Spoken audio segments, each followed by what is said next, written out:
If you have a true strange or scary story you want to share with the channel, go to astheravendreams.com and click the button to do so. And of course, thank you.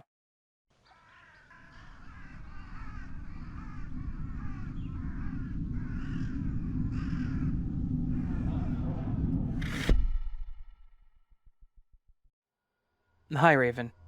I've listened to the podcast for a very long time now, always thinking about submitting.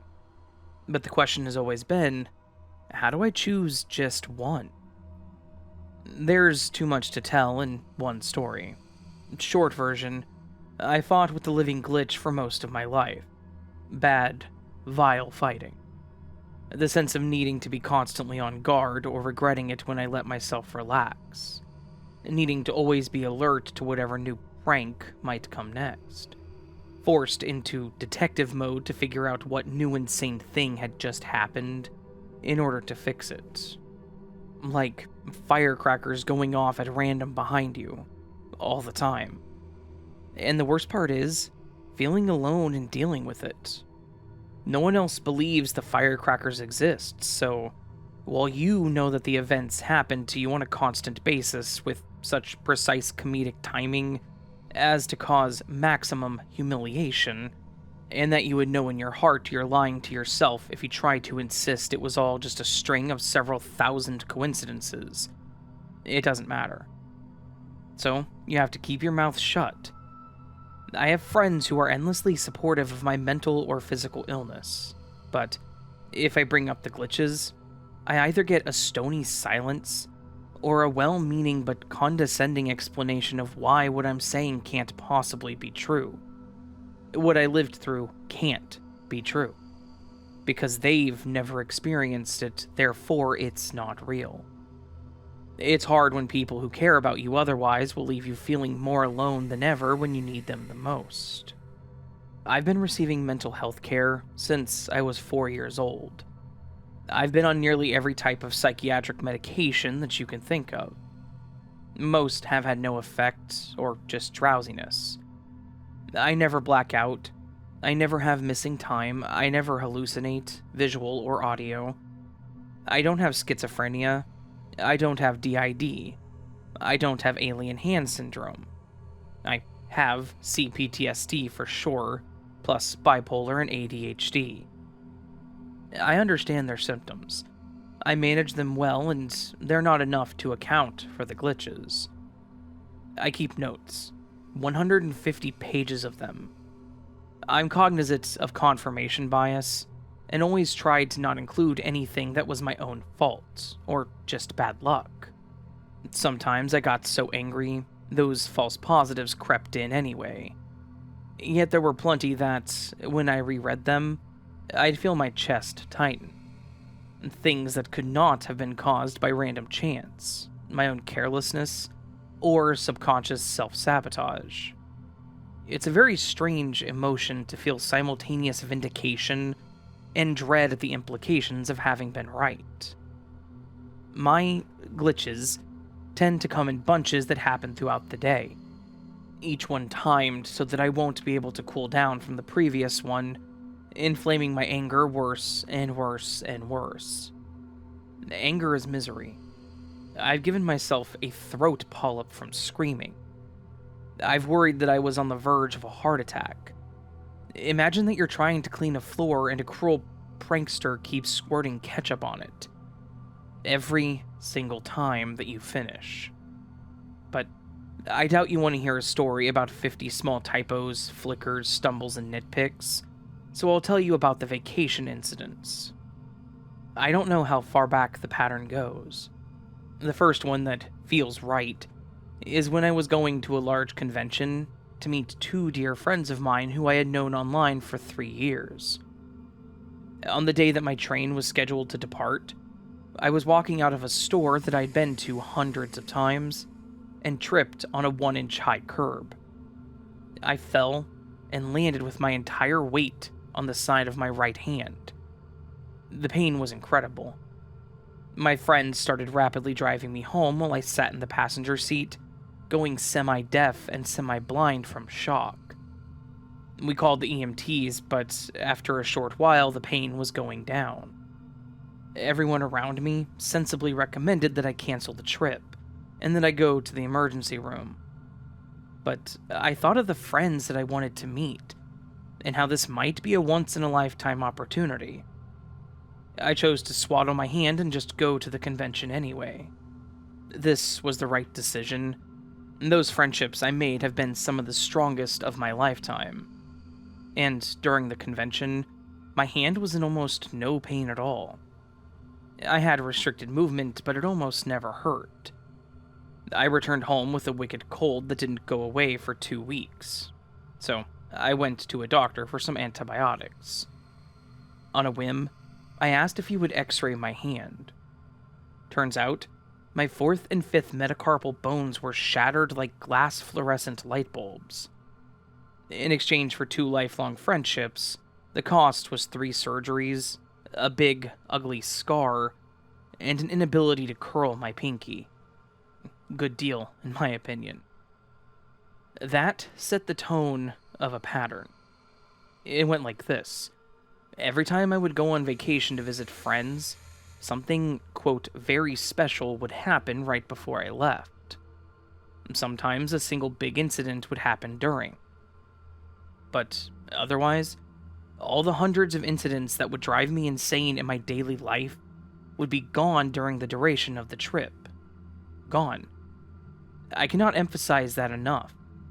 Like living in a room full of black smoke, and then visiting a place with fresh air for a week. Like having bad tinnitus vanish completely for 2 weeks before coming back again. I had suspected that it had an intelligence, but this pattern also suggested that it had a range. Or, as I came to consider, maybe certain people negated its effects. It could never stop me from going, but it could give me a nasty parting gift. Or keep one away from me. In preparation for another trip, where I would be on a train for 40 hours, I had bought myself a present to open on the ride. I collect Transformers, and this was a high-end third-party toy. I pre-ordered it with months to spare, but then the delays began. It was taking an unusually long time for this item to arrive at the online store. And then, it took an unusually long time for the store to ship my item out. I started feeling certain that, against all odds, the package would be delayed until the exact day after I left, because that would be, quote, funny. USPS took an unusually long time to ship the package. When it arrived at our post office, the day before I left, they somehow managed to lose it for 24 hours. I called, and it should have been on the truck out for delivery that morning, but it just wasn't. So, I left on my trip, and my family let me know the next day that it had arrived. So what, you might say? It's just a toy. It was safe and sound when I got home 2 weeks later. The point was that it kept something from me just to show me that it could. I should not have been able to predict this. It meant foreseeing delays at every single step of transit, each one less likely than the last, based on nothing more than, I think some cosmic gremlin is screwing with me, and giving its sense of humor, this is what will happen. In no sane world should I have been so certain in my prediction. It would be easier if I was just crazy. With each trip, I got better and better at foreseeing and preventing things that could go wrong. Since I'd been bored stiff on the last 40-hour ride, when I visited those friends again, I brought my first laptop. I filled it with things to enjoy on the train. I got on board without incident. 8 hours in, the laptop gave me a battery low warning, even though I had plugged it into the outlet beside my seat. I looked at the clear plastic power cord, and there were little sparks of fire inside it. I had taken extensive precautions for the laptop itself. I never thought the cord would die. So, that left 32 hours of being glad that I brought some books along too. On another visit, my trip journal was erased. I keep one every time because my brain used to be very bad about remembering good memories, a consequence of too much time spent on the lookout for bad ones. So these journals were my memory. If someone erased one of them, that would be unforgivable. This one, I still don't know how it happened, but some kind of error caused the file to not just get deleted, but overwritten. So not even my friend who built my computer could find a way to recover it. This one did happen during the trip itself, but it fit the pattern of one big incident per trip and virtually nothing else. Another time, the whole morning screwed up. I'm unable to drive, so a family member was taking me to the train station. Somehow, despite us normally being very punctual, we both independently misremembered my departure time, meaning that we'd planned to give ourselves well over an hour to get up and get ready. That was now cut down to 15 minutes. And when we got outside, the Michigan winter had frozen the car door lock on my side of the door, so the door wouldn't stay shut. I had to physically hold it closed on the drive over, and then it took bungee cables to drive it back. When I was standing on the platform, I checked my watch, and it died when I looked at it.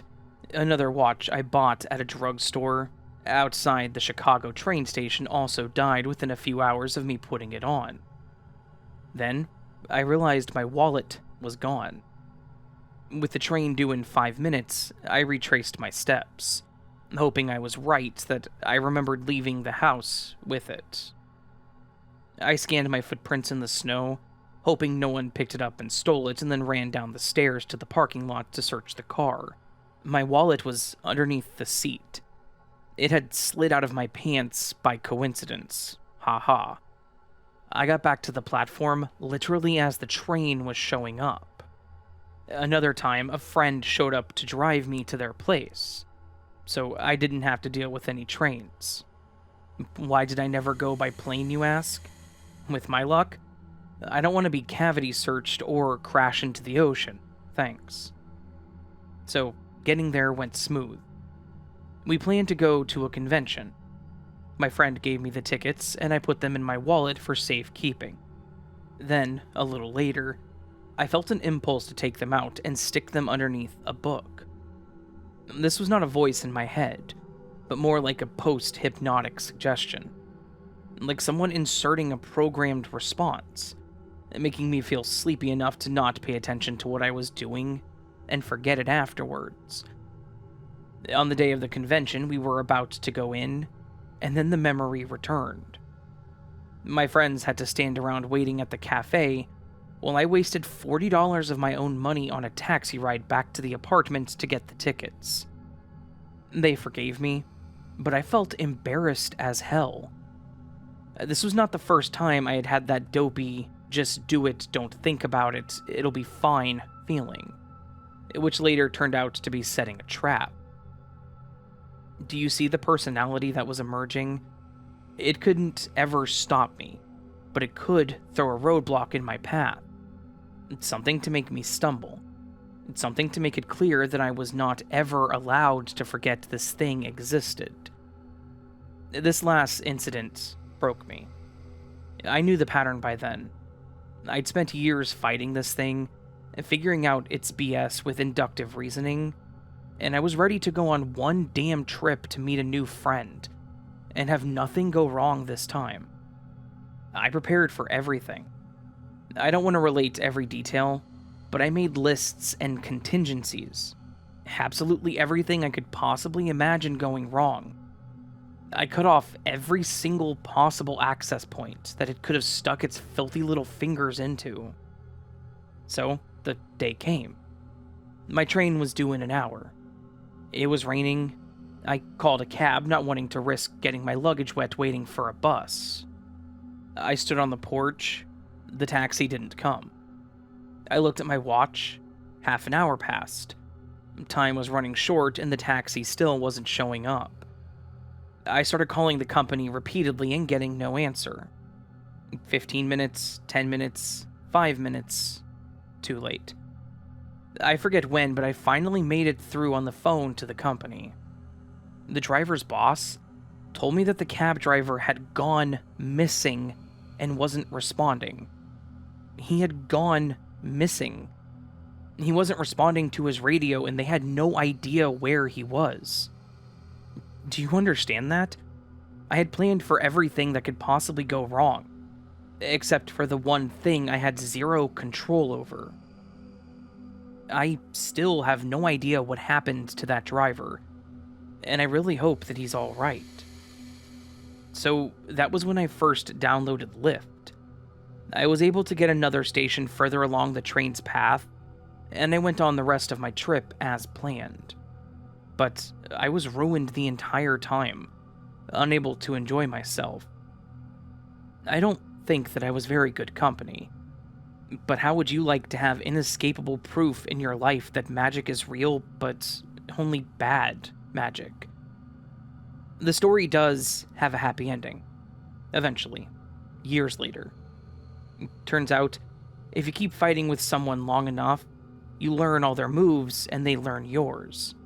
And you both get so burned out that negotiations can finally begin. Maybe I'll submit that story too, but it'll be hard to figure out how to compress it. Anyways, have a good day, everyone.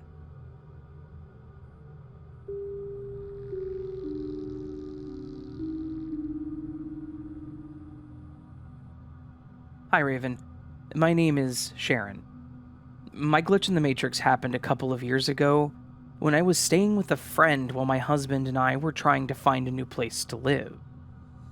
She lived in a town in New Jersey with typical streets, where her house had a backyard that backed up to a backyard of the house on the next street. It was summertime, and I was in her backyard just relaxing on her porch, just pondering thoughts and looking at the back of the neighbor's house. I was always curious as to why there was a little miniature house attached to the back of the house. It was just a little house with a door cut in it for maybe a small dog or a cat. As I was pondering my thoughts, I caught movement and I look, and there's a cat coming into that backyard, turning left, walking past that little house that I described. But I noticed that the cat that passed the house was see-through. I could clearly see that it had stripes, but I could also see the house and the step to the back of the house through the cat. I stood up to watch this spectacle, and out of the corner of my eye, I caught movement in the other neighbor's backyard, right next to the fence. It was the same cat. As I stood there watching the see-through cat disappear, and then noticing the actual cat walking the same path that the see-through cat had walked, it walked through the gate opening and down the back of that house. As a matter of fact, the see-through cat paused at one point and glanced at me, and then the real cat paused and glanced at me in the same exact spot. This has bugged me for a while, and I've never really told too many people about it. It was hard to wrap my head around what I was seeing. A solid cat and a see-through cat, but the same cat, taking the same walk, looking at me in the same place. Things have gotten quite strange on this planet, I have to admit.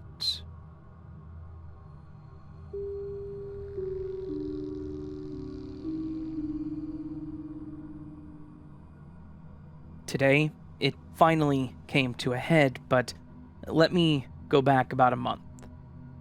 I had a really bad, salty, soggy, burned pizza from a popular pizza restaurant. I called the restaurant and reported it to a male manager on the phone. He said that he would put a replacement pizza in the system for me and saved it under my phone number. I went in a couple of weeks later to get my free replacement pizza. They looked it up under my phone number and found nothing. I said that he must have forgotten to put it onto my account. I told them that I had spoken to a male manager, and they said they didn't have a male manager.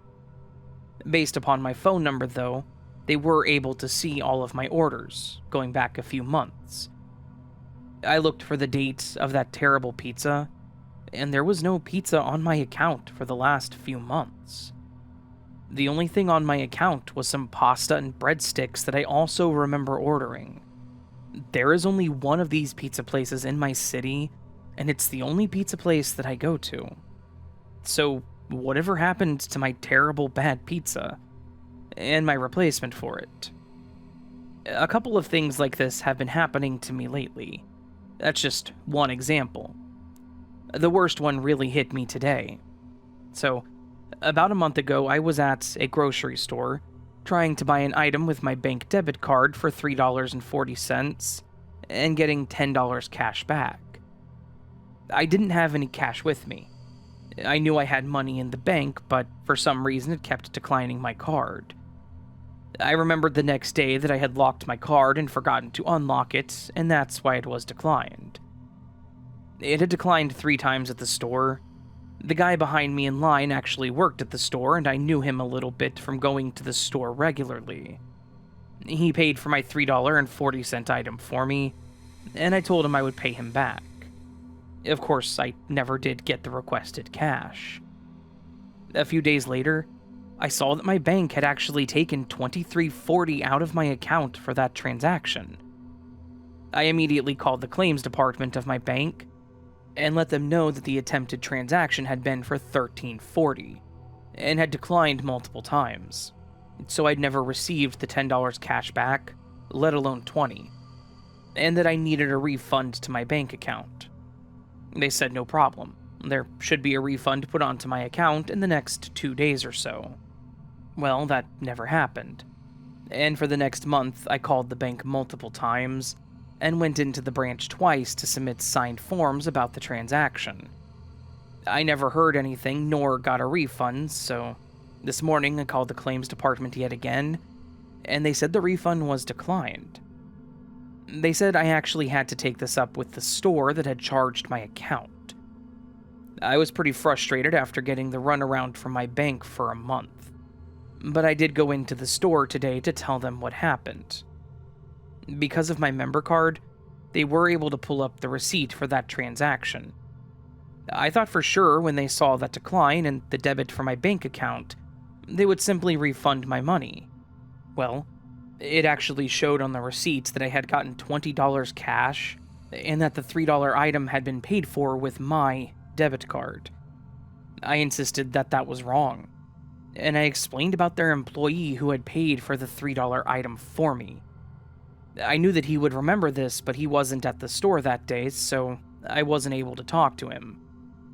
So lastly, I asked if they would please check the register count for that date, because it would have been $20 over since I never got the cash.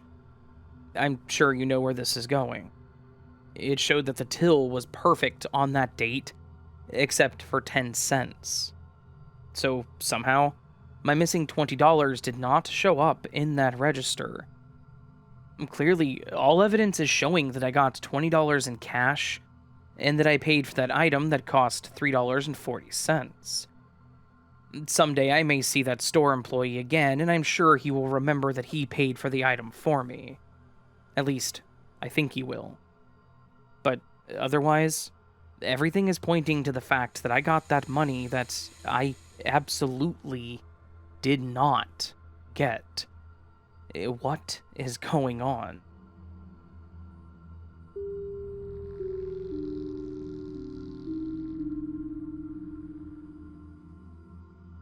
My fiancé and I had a bizarre experience recently that we still can't explain.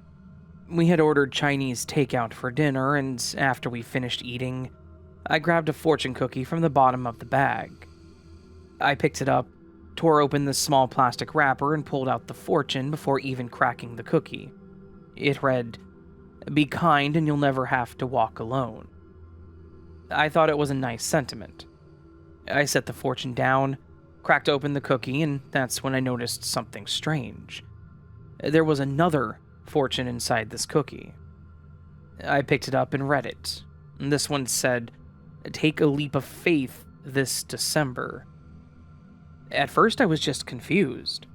How did I end up with 2 fortunes? But When I looked back for the first one, the one about kindness and never walking alone, it was gone. I asked my fiancée if she saw it too, and she said yes. In fact, we both clearly remembered me pulling it out before I even opened the cookie. We searched everywhere on the table, in the takeout bags, under the plates, on the floor, in the couch cushions. Nothing. It had just vanished. My fiancée started freaking out a little. She knew that she had seen it too, which made it even weirder. I tried to play it cool at first, but deep down, I couldn't shake this eerie feeling that something had just changed. Like reality had rewritten itself in front of us. The second fortune was oddly specific. December is still a little ways away, but I can't help but wonder, am I actually supposed to take some kind of leap of faith? And why did the first fortune disappear? To this day, we still have no explanation for what happened. It was like a tiny glitch in reality, one that left us questioning everything.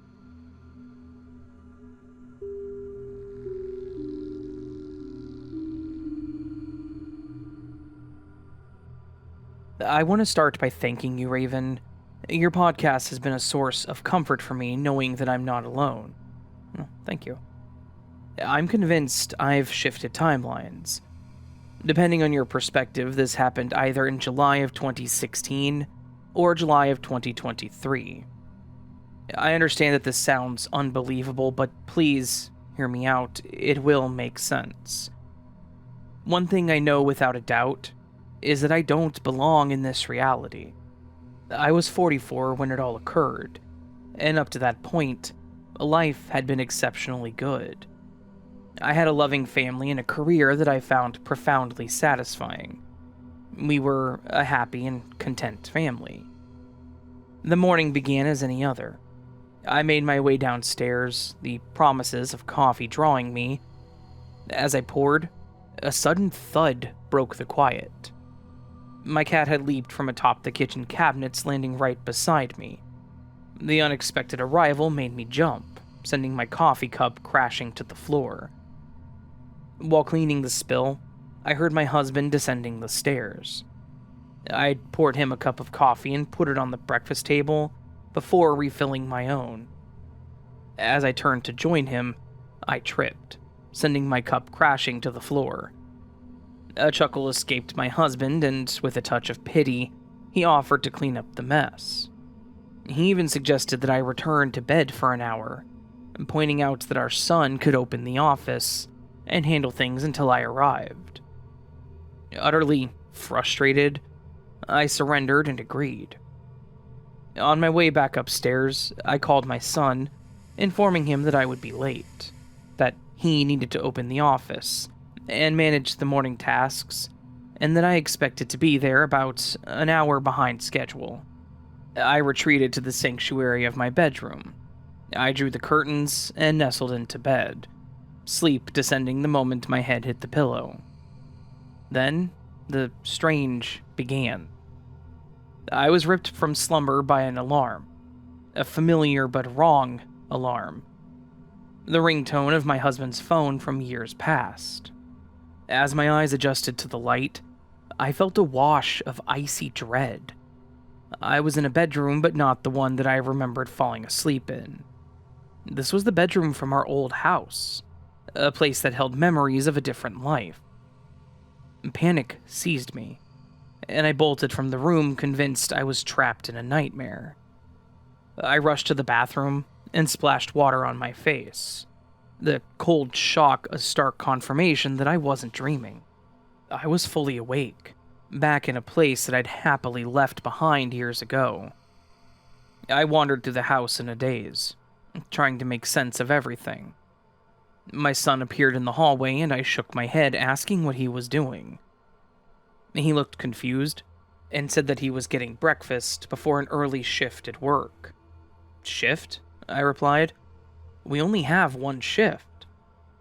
He stopped, his confusion growing. We? He questioned. We don't work together, Mom. Are you okay? I simply nodded and he retreated back to his room. My stomach churned, a sickening feeling matching the despair that settled in my heart.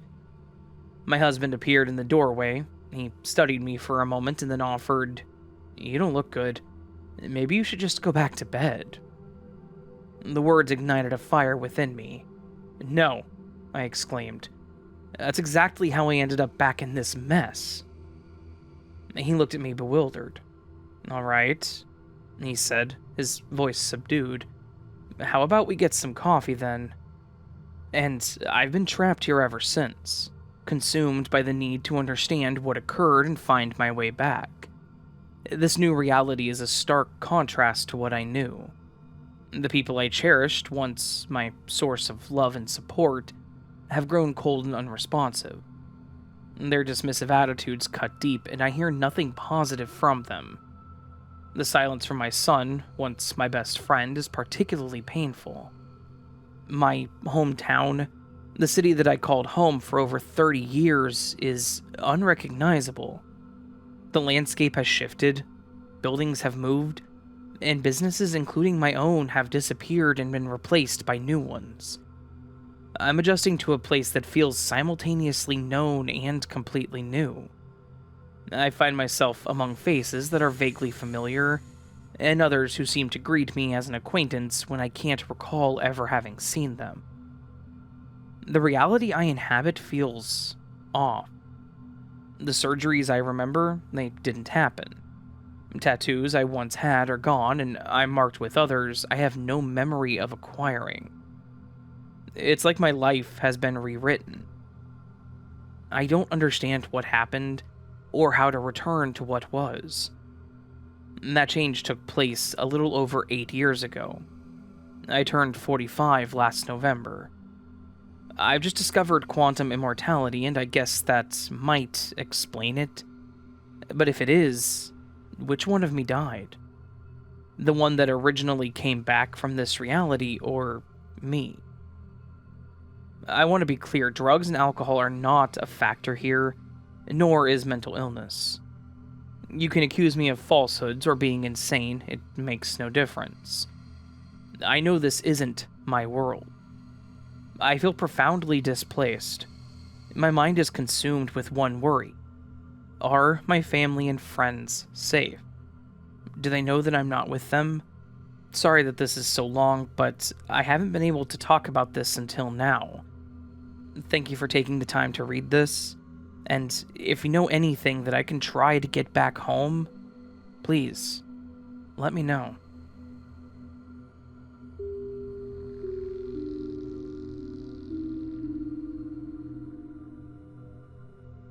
Recently, I was prescribed antibiotics from a dentist. I had exactly 20 of them, and they came in a typical medication vial. After about 2 days of my regiment, I had forgotten to take one, so I set my bag on my recliner, pulled out the meds, opened the vial, and took one pill. I closed the vial tight, gave it a shake, and threw a Kobe from 2.5 feet away. I saw the vial bounce off the back of the recliner and drop into my open bag. Score. I then left to get water to wash the pill down. It took no more than 40 seconds. I walked back in from the kitchen to my recliner and immediately noticed a pill on the floor. When I went to pick it up, I saw that every other pill was dumped onto the seat of my recliner, in front of my bag. I then pulled the vial out. It was closed tight and empty. How the hell does that happen? I live alone, no pets, and my studio apartment is the size of a refrigerator box, so ain't no one hiding from me. It was so damn odd because I watched it fall into my bag. Nothing fell out. I shook the damn thing. Well, there it is. I hope you enjoyed it. I really dig your channel, Raven, and keep up the cool content.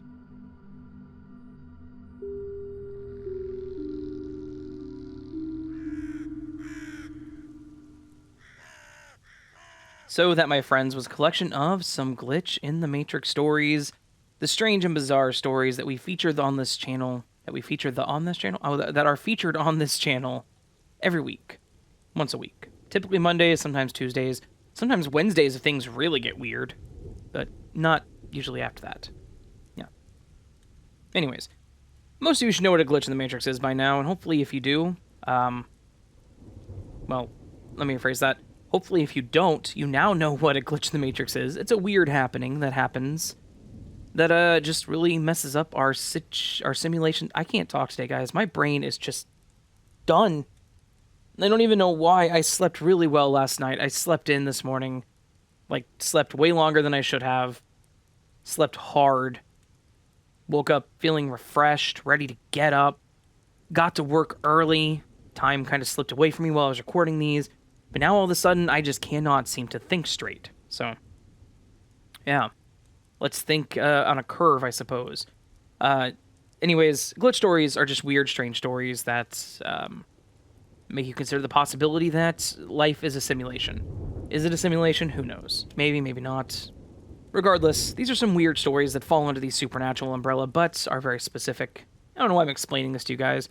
I've been doing this for 226 glitch episodes. I think you guys know what they are by now. So, anyways. Hopefully, you enjoyed the stories. If you did, please do hit the like button. If you're new to the channel and liked what you heard, please consider subscribing. That'd be amazing. You can send in your stories at astheravendreams.com or email them to me at astheravendreams@gmail.com. You can listen to the podcast under the platforms such as Spotify, Apple Podcasts, Audible, etc. Just search As the Raven Dreams. You can also purchase a book that I wrote on Amazon. It's no longer available on Ko-fi. I did sell out. However, if you want a signed copy and I am sold out, which I am right now, just send me an email. I will work with you. We'll figure it out if we have to. Yeah. You can also join Patreon or memberships to get early access to content like this. I try to go up to 24 hours early. I don't always get there, but I do my best. So, yeah. And then lastly, you can also join us on Saturdays. Saturdays, we typically live stream. I've been live streaming some gameplay lately. Been doing some liminal and scary games, so I think we're going to keep that up for just a little bit. It's been a good time so far. I've enjoyed it. Good time to chat with y'all. And while I am playing games, I'm playing games that don't require my full attention, so it's more like they're chat streams. They're just streams where I chat with people who show up, talk with y'all about things. My voice cracked. That's been happening a lot. Anyways, talk with y'all about things, and then I play the game in between talking to you guys. So, like I said, been creepy games lately, so if you're into that, you know, come on over on Saturday. Typically around 6 p.m. Central. Yeah, good times. All right, let's move on to the last thing, which is the word of the week. Every week I give you guys a word. You take said word and put it into the comments section on the video. And then from there, I screenshot your comments and put them in the ending of the next video. The ending. Wow. The ending of the next video on the screen right now and several moments prior to now while I was stumbling over my words is a collection of all the screenshots that were sent in on the last video. I try to get all of them. If I missed yours, please do let me know. I do apologize. But anyways, what you're looking at right here is a collection of all the screenshots of people who use the word of the week in a comment. To these people, I say thank you so very much. They went above and beyond, and as such, they get featured at the end of the video. That is me just waffling on and trying to put them on the screen for longer. So, there you go, enjoy. Anyways, again, thank you to each and every single one of you who did comment with the word of the week. You didn't have to, and I appreciate you for doing so. This week, the word of the week is contingent. One of the stories in this video mentioned contingencies, and I like that word, so contingent it is. Means dependent on or conditioned by something else, likely but not certain to happen, not logically necessary, happening by chance or unforeseen causes, not necessitated or determined by free choice. From there, I think you guys can figure out how to use the word contingent. It's a fun word, so good luck. Anyways, my friends, hope you all have a beautiful week. Hope I do see you again here very soon, which I will. But until then, remember that you are loved, you are valid, you are important, you are the best you that you can be. Do not forget it, and don't let anyone tell you otherwise. Until next time, my friends, much love, and sleep well.